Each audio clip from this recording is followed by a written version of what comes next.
Aloha, my name is Stacy Aldridge and I'm the State Librarian of the Hawaii State Public Library System. We're the only statewide public library system with 51 branches on 6 islands in the country. Hawaii has a deep history rooted in education and literacy from the monarchs to today. In fact, King Kamehameha III said, He Aupuni Pala Pala Ko'u, which means mine is the kingdom of education. With a state that's so dedicated to culture and art and reading, we are excited to be a part of this year's 2021 National Book Festival, Great Reads. Our Center for the Book has picked an amazing book by Chef Sheldon Simeon called Cook Real Hawaii. He's done an amazing job of putting together a history of Hawaii and why we eat the way we eat and why we eat certain foods and how cultures have mixed and mashed together to form all these amazing foods that we all share together and why eating is so important to us in Hawaii. I can't wait for you to hear more from him. Our good friend and colleague, Kylie Flood, who is a librarian at our Nanakuli Public Library on Oahu, is going to interview him and have him share with you more about his book and about thinking about cooking and food. But before we get to that interview, I'd like to introduce you to Marya Zoller, who is with our Center for the Book, and she's going to tell you a little bit more about his book and why it's so important here in Hawaii. We hope you enjoy Chef Sheldon, and we hope you get to cook Hawaii, real Hawaii. Aloha, mahalo. Hello, I'm Marya Zoller from the Hawaii Center for the Book, and we are so proud to be sharing a special moment with Hawaii's own chef, Sheldon Simeon. Chef Simeon captures the heart and soul of Hawaii in his cookbook, and in his own words, cooking is his way of connecting what we love with culture and community. Here are the wonders of malasaras, pipikaula, pinakbet, chicken heka, and many other Ono local dishes. Ono means delicious in the Hawaiian language, not oh no, but ono. Enjoy. Aloha, everyone. My name is Kylie Flood. I work at the Nanakuli Public Library, and it's my honor today to be able to introduce Chef Sheldon Simeon, who is the author of Cook Real Hawaii, the book that we chose for the National Book Festival, Great Reads. I think his book is really amazing. The theme for this year's National Book Festival was Open a Book and Open a World. So I feel like this is the first cookbook that I have read that really is more than just recipes. It's really stories and culture and history and how all those things intertwine. I felt as I was reading it that we were all sitting down at the table together having some Ona grinds, and you were telling stories like how we would normally do here in Hawaii. So welcome, Chef Sheldon. I'm so excited to be able to talk to you today. I guess my first question for you really is thinking about your book and how, you managed to write something that lets us all sit down and eat together and let us know so much about yourself. So could you maybe tell me a little bit about who you are and how that went into your book? Yeah. As your introduction? Oh, well, first off, I'd like to say I'm honored to be recognized and be, representing our beautiful state of Hawaii. And if you told me this as I was a kid that I'd be having a cookbook that represented our beautiful islands, I'd be telling you you're crazy. But I'm deeply honored for this, and I'm glad that it resonated with so many of our community people and our family and our ohanas, because that's exactly what I did with this cookbook, is just story. The stories that you would hear Papa and Mama tell around the store, and your dad, and talking about the dishes. Who remember how Ono used to be when Uncle used to make that pipi kaula before? Or how Auntie used to make the best pinakbet, and you'll get the vegetables from the garden. And and those stories really resonated in my mind as I went on this journey of becoming a chef. And as I started to get a little bit of recognition and travel around the country and expose Hawaii cuisine, I recognized that there was a very slim window and that people peered into of what really went in our food of Hawaii. So here was an amazing opportunity that was presented, and alongside Garrett Snyder, who co-authored the book, and Kevin Miyazaki, who captured all of the beautiful photos, we got to share a piece of Hawaii with the world. I know. And what I love about your book is not only are you talking story with everyone, but you're also inviting us as the reader to think about our stories of food, right? As I'm reading your stories about, what things your grandma would cook and how they would put certain things into the food because that was what was available. I thought of my stories from, my grandma where she always puts daikon in the curry because she grew up on a daikon farm in Waianae. So amazing. I love how your book just makes everyone think about their own stories and their own history of the food in their family. I think that's such a wonderful experience when you go through your cookbook. Is there like a favorite recipe that you have from your cookbook? Oh man, I tell you, it'd be like choosing my favorite of my child's, but I do have a favorite, so I'm not gonna put this in oh my kids. I'm kidding. I've been asked this question so many times. The one that I just keep on going back to is the Mickey noodles in there, and those Mickey noodles, as it's not the recipe that mimics what I was raised on and the one that I ate as a child. It is the recipe that reminds me of my mother the most. And when my mother passed away years ago, right before my first daughter was born.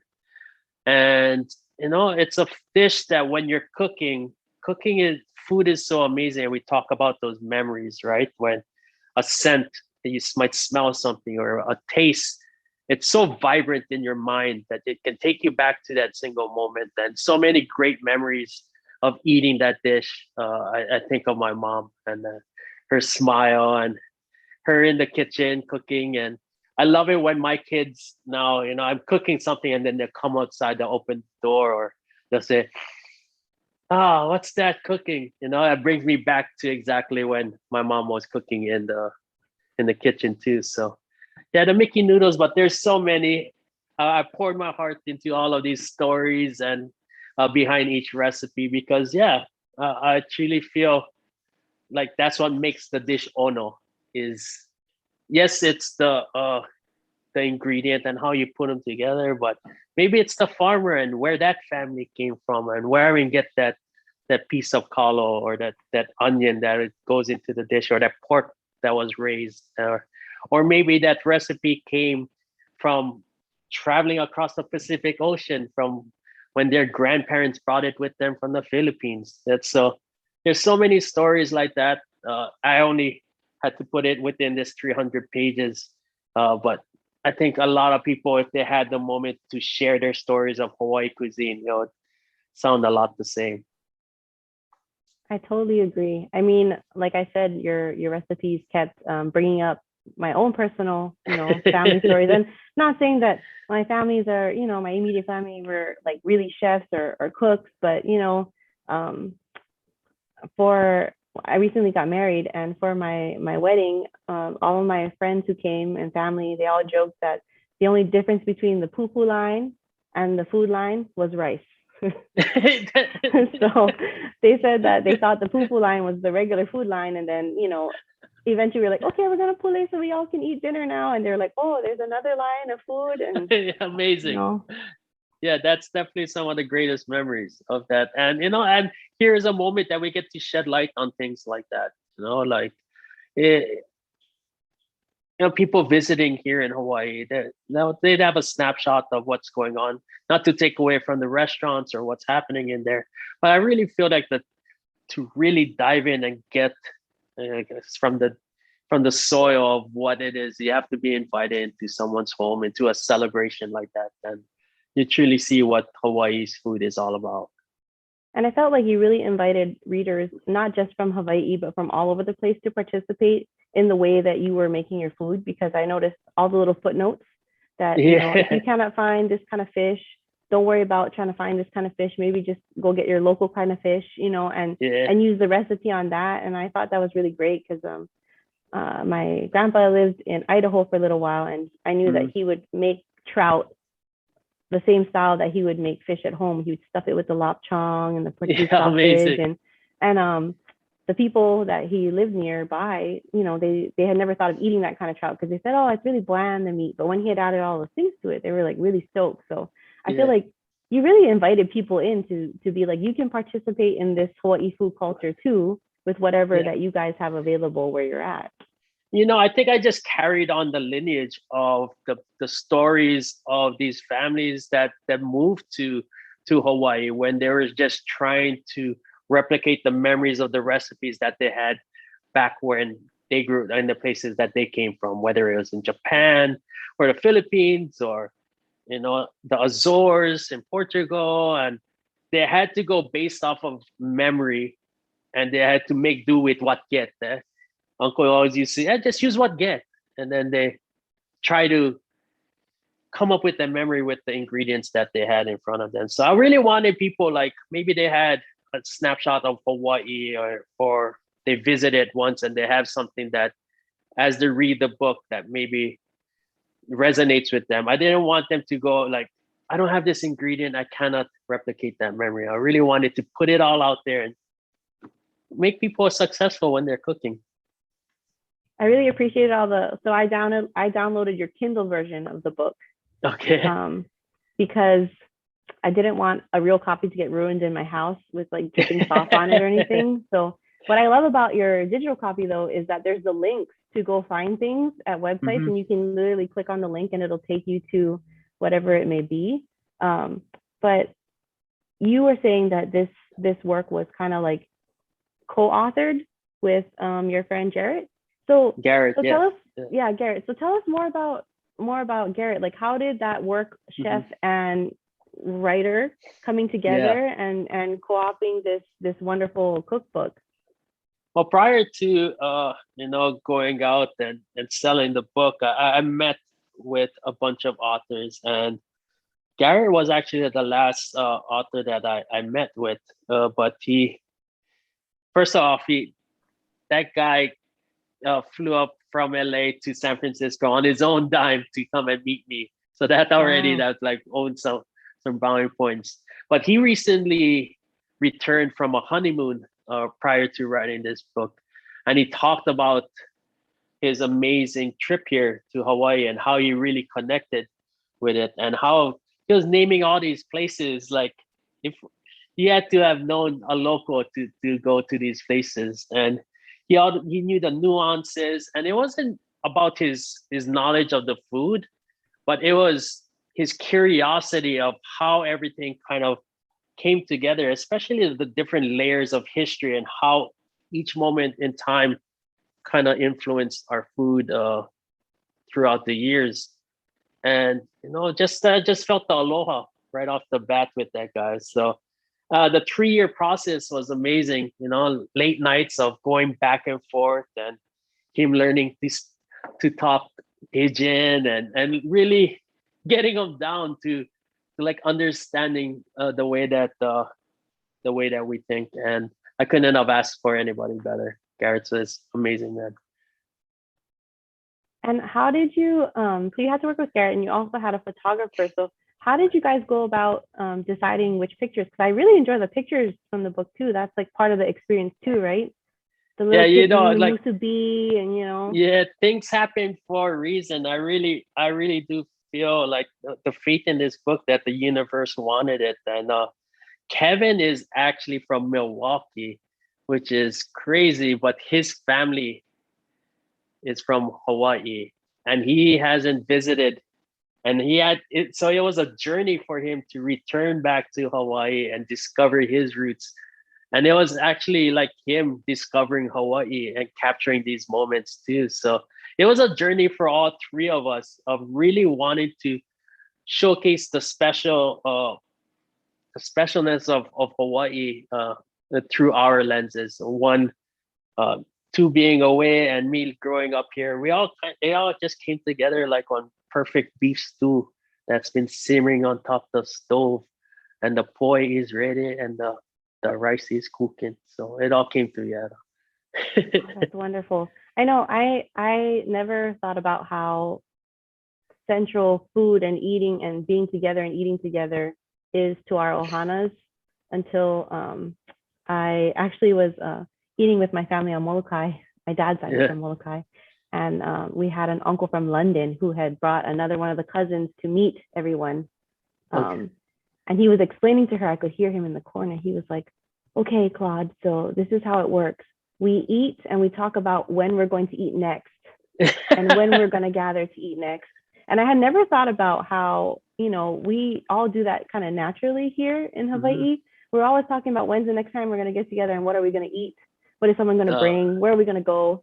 And I think your book totally got that concept of we're all here to enjoy Ono food and talk story and have these memories that are centered around these like family dinners and lunches and breakfasts or whatever they may be. totally. And I'm so You glad know, that they picked your book for the National Book yeah, Festival this believe me, year. I'm so honored to be able, like, words can't express how amazing this opportunity is. And I just I can't believe how easy it was to go through the book. And because I was thinking, okay, I have to read this for work, I'm going to go through like a bunch of recipes and I'm just going to pick what my favorite ones are, but it really was a journey and an experience throughout the book, which I really enjoyed. And I loved your naming of things. So they actually call it bug juice on Maui. Yeah, bug juice actually is a Hilo thing more. Oh, Uh, okay. yeah, so bug juice and that dip that everybody eat the green mango and green guavas in. I don't know. I think they use them in different islands, but I grew up knowing that as bug juice. And I was a kid growing up in a Filipino household where my parents like eat everything with bagoong, but I was like, hey, my friend's house they eat bug juice. We can mix some little bit shoyu and some vinegar together. So I love it. Like, yeah, it's those memories. And like, I cannot go to Safeway or to the market and get bug juice. It's like, but it's such a part of our culture. So I love that there's recipes like that. And as simple as bug juice would be, that story is just as important for it to be included. And now I have a term for it because I've just always called it shoyu sugar vinegar all this time. Yeah. I mean, I've never known there was a name for it. So I was so glad when I was like, oh, okay, I'm gonna just start calling it bug juice now, and that'll make it easier when I have to explain to people. I have 5 mango Perfect. trees in my yard, so we make a lot of bug juice at my house, and a lot Perfect. of pickled mango. We still learning about all of this.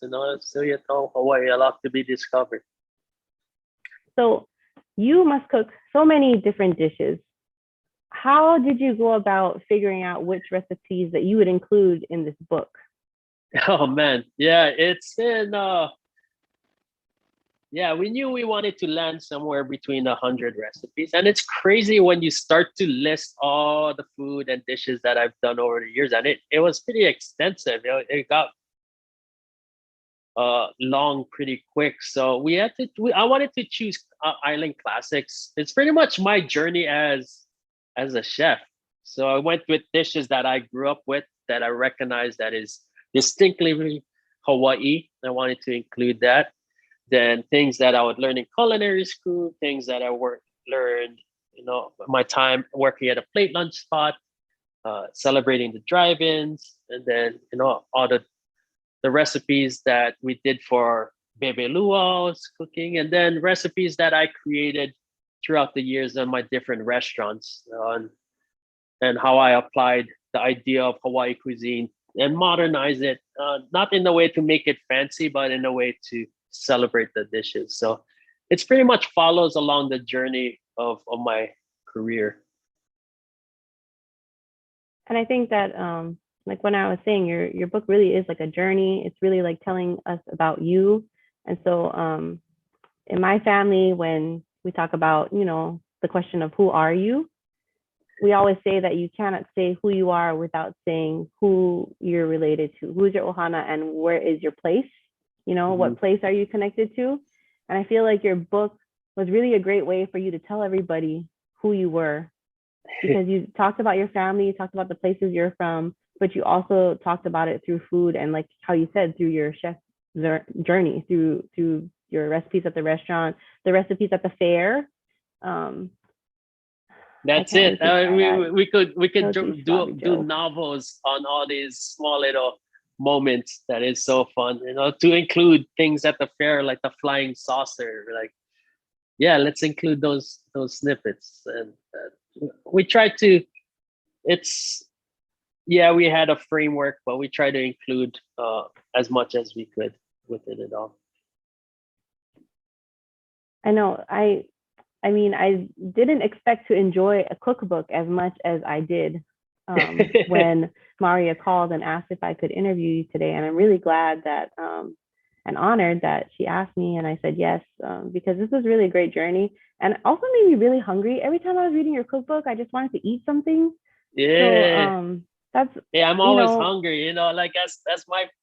I was telling my cooks the other day, and we're sitting down and having family meal, and he sees me. I pick up a. We got uh, some Korean barbecue, but he sees me. I pick up a gyoza, and I just bite the sacrificial bite. This is for you guys. You eat gyoza. You do a sacrificial bite, just the top to open them up.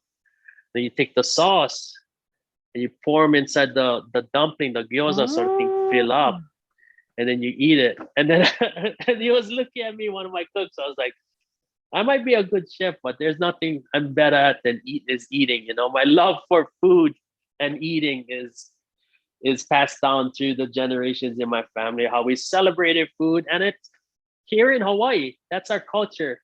We celebrate. We have so it was based on what was laid for us, you know, by the Hawaiians. They love this aina, they love this land so much that every family and every culture that made Hawaii their home, you learn to respect that. And the food was always at the forefront of it all. And you know, I continue to live by that and pass it on. And hopefully I do my part in the community with this cookbook and showcasing how we continue to respect food in Hawaii and all over the world.